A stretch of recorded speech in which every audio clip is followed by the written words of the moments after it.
Bonjour à tous, alors aujourd'hui ce que j'aimerais vous partager c'est tout con.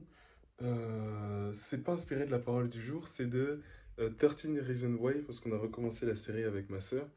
Et oui, ce que j'aimerais vous partager c'est tout simplement faites attention à ce que vous dites, faites attention à ce que vous dites envers une personne. Dans le sens où les mots, les termes qu'on emploie, l'attitude qu'on a envers une personne, tout ça, c'est important. Et le jugement, la méchanceté qu'on va voir en une fraction de seconde, juste sur un moment, le mot qu'on va dire peut aller, peut tuer quelqu'un. C'est pas que nous sommes responsables de cette personne, mais un petit peu quand même quelque part. Voilà, tout ce que je voulais dire, c'est faites attention aux termes que vous employez, aux mots que vous employez, aux jugements que vous avez envers une personne, que ce soit face à elle ou bien dans son dos. Même les mots que vous propagez dans le monde, une fois que c'est dit, et ça peut tuer, que ce soit de l'ordre de, comment dire, du face-à-face, du direct, mais aussi indirectement avec, comment dire, bah, je dirais l'énergie que ça renvoie dans le monde et dans le cosmos et comment est-ce que ça va revenir à cette personne, comment est-ce que ça va vous revenir à vous aussi. Donc oui, faites attention à juste les mots. Les mots ont une importance, l'attitude, le jugement que vous avez envers une personne a une importance, la manière dont vous allez lui parler, dont vous allez corriger s'il doit y avoir correction, dont vous allez vous adresser à une personne a une importance, a un impact et joue un rôle dans l'évolution de cette personne-là.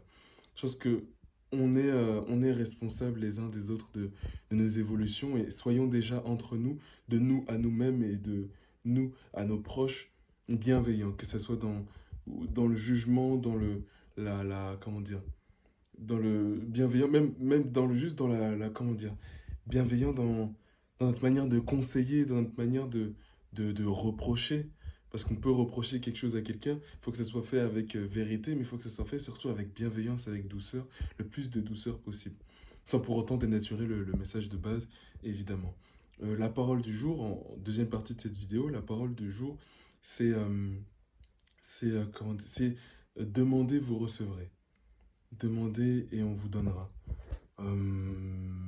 J'avoue que je ne suis pas encore posé pour réfléchir à ce que je pouvais dire par rapport à ça. Ce qui me vient là, les premiers mots qui me viennent instinctivement, c'est de demander à Dieu de nous donner, comment dire, si on a une situation, on vit une situation difficile, demander à Dieu tout simplement, pas se dire, ah tiens, comment est-ce que je vais faire ça? Je peux pas y arriver, qu'est-ce que je vais faire, etc. Demander à Dieu dans un élan d'espérance et de foi et continuer à essayer de résoudre ce problème-là en question. Rajouter Dieu dans l'équation de nos problèmes. Juste tout simplement, banalement, sans plus de protocole que ça, juste une phrase qu'on adresse à Dieu comme ça. Tout ça, Dieu l'entend, tout ça, Dieu le voit. Une petite phrase. Ça peut changer beaucoup de choses. Ne nous le donne pas souvent. Souvent, Dieu ne nous le donne pas parce qu'on l'a pas demandé, tout simplement. Donc ouais, avoir une simplicité dans les choses, dans notre manière de prier, dans notre manière de demander aussi. C'est pas besoin de gros protocoles, de grandes choses. Peut-être vous demandez quelque chose à Dieu et juste aujourd'hui, vous privez de manger jusqu'à 20 h, jusqu'à 19 h, jusqu'à 18 h pour dire, ah tiens, j'ai demandé ça à Dieu. Je fais ce petit jeûne-là en plus. Ou si vous pouvez pas encore jeûner, ou vous ne pouvez pas jeûner, juste faire cette prière-là et essayer d'être d'être le plus dans le don, d'être le plus dans la bienveillance, dans la reconnaissance tout au long de cette journée pour montrer à Dieu que, ah tiens, je te demande ça, je fais ça pour le monde en retour. Donc ouais, demandez, tout simplement. Comment est-ce qu'un enfant de 4 ans aurait demandé telle ou telle chose?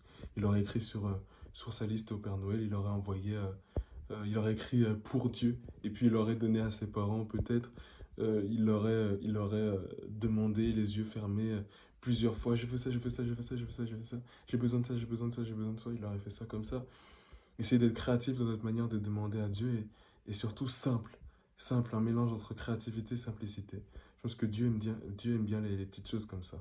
Voilà ce que je voulais vous partager aujourd'hui. C'est très très banal, très simple, mais voilà. J'ai le petit sweet God Love pour ceux qui l'auront reconnu. Mais ouais, être simple, c'est important, je pense. Voilà les deux trucs que je voulais vous partager aujourd'hui. Attention aux mots que vous employez, aux jugements que vous avez envers des personnes. Cherchez à comprendre qu'est-ce que, qu'est-ce qui va pousser une personne à agir de telle ou telle manière. Vous voyez, pas juste être là en mode ah, c'est pas bien, il a fait ça, c'est impardonnable.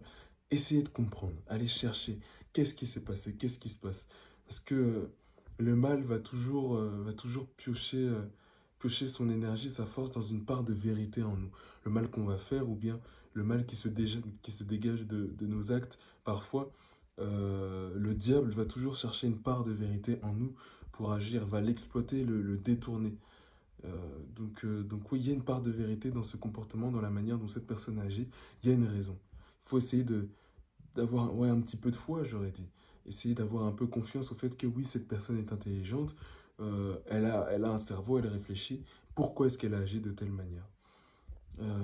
Essayer de comprendre. Parce que Dieu continue de l'aimer aussi. Dieu continue de l'aimer.